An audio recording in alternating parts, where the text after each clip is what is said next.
Hello friends, Brijesh Misra once again with you, your English teacher. Friends, I will talk to you today about adjectives. तो friends adjectives क्या हैं? हिंदी में जिसको विशेषण कहते हैं उसी को अंग्रेजी में एडजेक्टिव्स कहते हैं। तो फ्रेंड्स एडजेक्टिव्स क्या है? मतलब जो किसी भी नाउन या प्रोनाउन की विशेषता बताता है हम उसको एडजेक्टिव्स कह देते हैं। हिंदी में विशेषण की यही परिभाषा है। इंग्लिश में क्या है? Word which modifies noun, words which modifies noun, pronoun और नाउन फ्रेज। वो शब्द जो कि किसी नाउन या प्रोनाउन को मॉडिफाई करते हैं या किसी नाउन फ्रेज को मॉडिफाई करते हैं। It modifies the information given by the noun pronoun. और इसके अलावा भी एक है कि an adjective modifies a noun और ए प्रोनाउन बाय डिस्क्राइबिंग, आइडेंटिफाइंग और quantifying words. It can be placed before और आफ्टर नाउन और प्रोनाउन।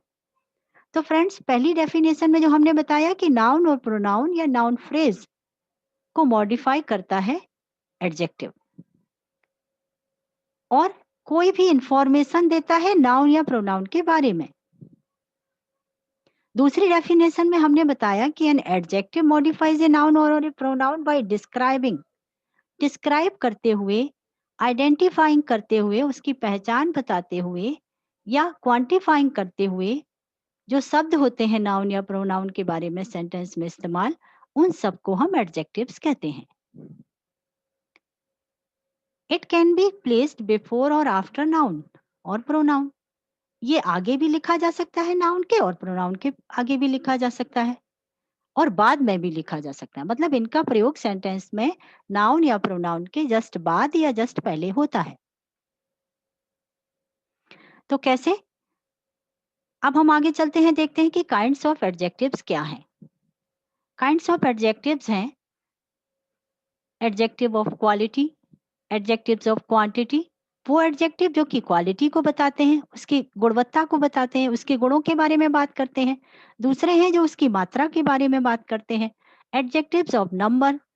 देन पजेसिव्स हैं, पजेसिव्स मतलब जो अधिकार की बात करते हैं। इंटेरोगेटिव जो प्रश्नवाचक एडजेक्टिव्स भी हैं। Then demonstrative, emphasizing, distributive, exclamatory. Demonstrative मतलब किसी चीज के बारे में बताते हैं स्पेसिफाई करते हुए, एम्फेसाइजिंग, डिस्ट्रीब्यूटिव, एक्सक्लेमेटरी। तो फ्रेंड्स ये काइंड्स ऑफ एडजेक्टिव हैं जो हमने यहाँ पर टाइटल के तौर पे आपको बताए। अब हम इनको डिफाइन करते हुए बताते हैं। तो क्वालिटी ऑफ एडजेक्टिव्स कौन से हैं, शब्दों में भी हम आपको बताएंगे और सेंटेंस के तौर पे भी। तो adjectives which tells speciality adjectives which tells speciality of a thing or a person। वो शब्द, वो विशेषण, वो एडजेक्टिव्स जो किसी व्यक्ति या पर्सन के बारे में क्वालिटी के बारे में बताते हैं, पर्सन की या व्यक्ति की या चीज की क्वालिटी के बारे में जो बात करते हैं, जैसे कि good, bad, long, young, difficult, funny, honest, foolish, red, blue, kind, smart. ये सारे गुण हैं जो कि व्यक्तियों या चीजों के हैं। जैसे रेड पेन, जैसे गुड बॉय, जैसे लॉन्ग वे, जैसे काइंड हार्टेड पर्सन। तो फ्रेंड्स एग्जाम्पल ये एडजेक्टिव्स के हैं वर्ड्स के तौर पे और मैं सेंटेंस में भी बताती हूँ। जैसे red roses grow in the garden, this question is difficult. तो फ्रेंड्स रेड जो है वो रोजेस के लिए इस्तेमाल हुआ है और क्वेश्चन के लिए इस्तेमाल हुआ है डिफिकल्ट। तो रेड जो है और डिफिकल्ट जो है ये हमारे नाउन की क्वालिटी को बता रहा है, तो ये एडजेक्टिव ऑफ क्वालिटी की तरह इस्तेमाल हुआ है। देन एडजेक्टिव्स ऑफ क्वांटिटी, वो सारे एडजेक्टिव्स जो कि क्वांटिटी के बारे में बताते हैं, मतलब मात्रा के बारे में बताते हैं। Adjectives which tells about the quantity of a thing, suppose whole, half, much, little, enough, some, small, sufficient, number, any, a little, all. ये सारे शब्द जो हैं एडजेक्टिव ऑफ क्वांटिटी हैं। कैसे? एनफ मतलब I have enough time to do this work, मेरे पास पर्याप्त समय है ये काम करने के लिए। तो यहाँ पर पर्याप्त जो है क्वांटिटी बता रहा है, मात्रा बता रहा है कि उसके पास समय की कमी नहीं है उस काम को करने के लिए। You can have half of the milk, आप इसमें से आधा मिल्क ले सकते हैं। He didn't eat any bread, उसने कोई ब्रेड नहीं खाया है। तो फ्रेंड्स, यहाँ पर हमने मात्रा मात्रा के लिए जो एडजेक्टिव्स इस्तेमाल होते हैं, जिनको कि हम एडजेक्टिव्स ऑफ क्वांटिटी कहते हैं, उनके बारे में बात की। इन दो सेक्शंस हुए आपके पास अभी तक, adjective of quality, adjective of quantity. Next चलते हैं एडजेक्टिव्स ऑफ नंबर। तो एडजेक्टिव्स ऑफ नंबर 1 2 3, आप जानते हैं नंबर्स हैं ये 1 2 3। देन फर्स्ट सेकंड थर्ड, ये भी नंबर हैं। फ्यू मैनी सेवरल, फ्यू मतलब कुछ, मैनी मतलब बहुत सारे, सेवरल मतलब बहुत सारे। सम क्वांटिटी के भी इस्तेमाल होता है, और सम यहाँ नंबर्स के लिए भी इस्तेमाल होता है। ये एडजेक्टिव ऐसा है कि दोनों में ही इस्तेमाल होता है। एनी भी इसी तरह का एडजेक्टिव है, और ईच एवरी भी। आई वांट सम बुक्स, मुझे कुछ किताबें चाहिए। तो किताबों को हम नंबर्स में ही गिनते हैं 1 2 3, लेकिन यहाँ पर सेंटेंस में सम कहा गया है, तो हमको कुछ किताबें चाहिए। सम नंबर्स में भी मानते हैं और क्वांटिटी में भी, तो आपको कंफ्यूज होने की जरूरत नहीं है। हम अगर केयरलेसली कहें तो हम बुक्स को बिना नंबर बताए कि 2 बुक्स चाहिए या 4 बुक्स चाहिए, हम सम कह देते हैं। आई वांट सम बुक्स, मुझे कुछ किताबें चाहिए। आई हैड एनफ चेयर्स, हमारे पास पर्याप्त कुर्सियां थी।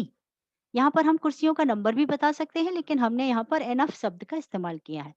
तो एनफ जो है वो नंबर्स के तौर पर भी इस्तेमाल होता है। तो फ्रेंड्स, आगे देख सकते हैं आप, I had 4 chairs, I had 50 chairs, I have so many chairs. तो मैनी भी इस्तेमाल हो सकता था यहाँ पर। अगर हम कहें कि आई हैड फ्यू चेयर्स, तो हमारे पास कुछ कुर्सियां थी, तो ये नंबर्स में इस्तेमाल होता है एडजेक्टिव।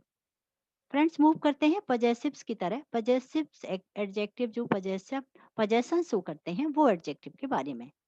तो these adjective show the possession of a noun, my, you, his, her, their. यहाँ पर ये बताता है कि वो सामान उसको बिलोंग करता है, या ये चीज उसकी है, या ये चीज मेरी है। सपोज देखिए सेंटेंसेस में, please give me my pen, कृपया आप मेरा पेन मुझे दीजिए। इट इज हर पेन, यहाँ पर माई और हर दोनों ही पजेसिव एडजेक्टिव्स हैं। Where is your pen, she has given his pen to him. तुम्हारा पेन कहाँ है? योर पेन, हिज पेन, तुम्हारा पेन, उसका पेन। देयर बुक्स, उनकी किताबें। योर मनी, तुम्हारा पैसा। जब हम इस तरीके से बात करते हैं, उनका घर, हिज हाउस, हिज मनी, उनका पैसा, हिज ब्रदर, उसका भाई, हिज सिस्टर, उसकी बहन, तो इस तरीके से हम पजेशन शो करते हैं। तो वो शब्द जो कि पजेशन शो करते हैं, पजेसिव एडजेक्टिव्स के तौर पे इस्तेमाल किए जाते हैं। चलते हैं नेक्स्ट पर, यह है डेमोस्ट्रेटिव एडजेक्टिव। तो these adjectives indicate to a particular noun, किसी एक खास नाउन या प्रोनाउन के बारे में जब बात हो रही होती है, तो हम डेमोस्ट्रेटिव एडजेक्टिव का इस्तेमाल करते हैं। This, that, those, these, such, same. This sentence is very simple. तो यहाँ पर हमने डेमो किया कि ये वाला जो सेंटेंस है, किसी को दिखाया, वो बहुत आसान है। तो दिस का इस्तेमाल हुआ। दैट इज योर पेन, ये तुम्हारा पेन है। तो दैट का इस्तेमाल जो हुआ, सॉरी यहाँ पर योर में गलत अंडरलाइन हुआ, होना चाहिए that is your pen. That शब्द जो है वो यहाँ पर डेमोस्ट्रेटिव प्रोनाउन है। I do not like such people, such people मतलब ऐसे लोगों को मैं पसंद नहीं करती, ऐसे लोगों को मैं पसंद नहीं करता। सच, सच मतलब वो डेमो कर रहा है कि इस तरह के लोगों को वो पसंद नहीं करता। We live in the same town, हम एक ही शहर में रहते हैं। सेम मतलब एक जैसे। तो डेमो करके बता रहा है। डेमोस्ट्रेटिव एडजेक्टिव्स जो हैं वो दिस, दैट, सच, सेम, इस तरह से इस्तेमाल हुए हैं, इन शब्दों में इस्तेमाल हुए हैं। नेक्स्ट मूव करते हैं डिस्ट्रीब्यूटिव। डिस्ट्रीब्यूट करना मतलब बांटना। तो distributive adjectives, these adjectives indicate one noun in so many, बहुत सारों में किसी एक के बारे में बात होती है, तो हम इनका इस्तेमाल करते हैं। जैसे each, every, either, neither। देखिए सेंटेंसेस में, each boy got a prize, हर एक बच्चे ने एक इनाम जीता, हर एक बच्चे को एक इनाम मिला। Put them on either side, उनको किसी भी एक तरफ रख दीजिए। आइदर साइड मतलब दो साइड होती है, लेफ्ट एंड राइट, तो कह रहा है किसी भी साइड रख दीजिए। हैव यू एनी पेन, क्या तुम्हारे पास कोई पेन है? विच पेन इज बेटर, कौन सा पेन अच्छा होगा? तो यहाँ पर डिस्ट्रीब्यूटिव एडजेक्टिव्स का इस्तेमाल हुआ है, ईच, आइदर, एनी, विच। चलिए यहाँ पर हमने देखा डेमोन्स्ट्रेटिव और डिस्ट्रीब्यूटिव एडजेक्टिव्स के बारे में।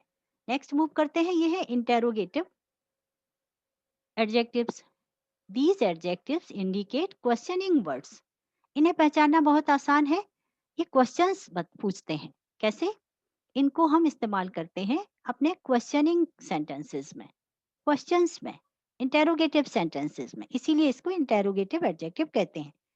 Suppose what is your name, whose car is this, which house you purchased. What whose, which, विच, ये क्वेश्चनिंग वर्ड्स हैं, इनका इस्तेमाल हम क्वेश्चंस में करते हैं। तो ये हमारे हुए एडजेक्टिव, इंटेरोगेटिव एडजेक्टिव्स। नेक्स्ट चलते हैं, that is emphasizing adjectives that are used to emphasize statements, जो स्टेटमेंट को एम्फेसाइज करते हैं। एग्जाम्पल के तौर पे ओन और very. Mind your own business, this is the very toy my brother wants to play with. First में देखिए, माइंड योर ओन बिजनेस, आप अपना काम देखिए, आप अपने से काम रखिए, आप अपना काम पर, अपने काम पर ध्यान दीजिए।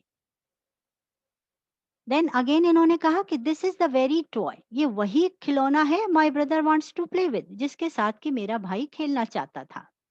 तो यहाँ पर वेरी और ओन दोनों ही एम्फेसाइजिंग एडजेक्टिव्स हैं। फ्रेंड्स नेक्स्ट देख लेते हैं, that is exclamatory adjectives that are used for strong emotions. जब हम कभी बहुत अधिक खुश होते हैं या बहुत अधिक दुखी होते हैं या किसी चीज को देखकर बहुत एक्साइटेड होते हैं, तो हमारे मुंह से कुछ वर्ड्स निकलते हैं। तो उन वर्ड्स को जब हम सेंटेंस में इस्तेमाल करते हैं तो वो एक्सक्लेमेटरी कहलाते हैं, और वो एक्सक्लेमेशन मार्क के साथ लिखे जाते हैं। हमने आपको लास्ट वीडियो में बताया है, सेंटेंस का जो वीडियो था उसमें हमने बताया है कि जो हमारे मार्क हैं, सपोज इंटेरोगेटिव मार्क, इंटेरोगेशन का जो मार्क है और एक्सक्लेमेटरी का जो मार्क है, वो एक्सक्लेमेटरी सेंटेंसेस पर लगाना मस्ट होता है। तो हम इसको कैसे लिखते हैं? व्हाट एन आइडिया, क्या विचार है। सपोज विचार बहुत अच्छा लगा, तब आपके मुंह से इस तरह का सेंटेंस निकलता है, तो ये एक्सक्लेमेटरी एडजेक्टिव हुआ। What an idea, wow you have done this, क्या बात है, तुमने इसको कर लिया। तो ये इमोशंस को एक्सप्लेन करते हैं, और वो भी स्ट्रॉन्ग फीलिंग्स को, स्ट्रॉन्ग इमोशंस को।